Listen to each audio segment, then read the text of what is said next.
Behind me, basically, you have the splendor of the mall, except now it's not the most sunny day today.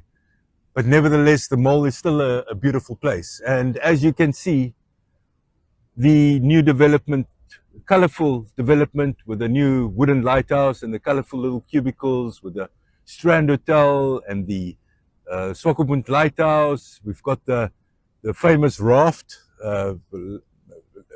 entertainment element within the mall. People love swimming to it, climbing onto it, jumping off it.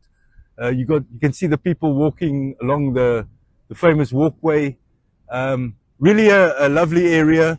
I'm sitting here at a lookout spot post right at the end of the mall at the breakwater. We've got the big ocean, big waves breaking right here, right next to us, going all the way into the mall.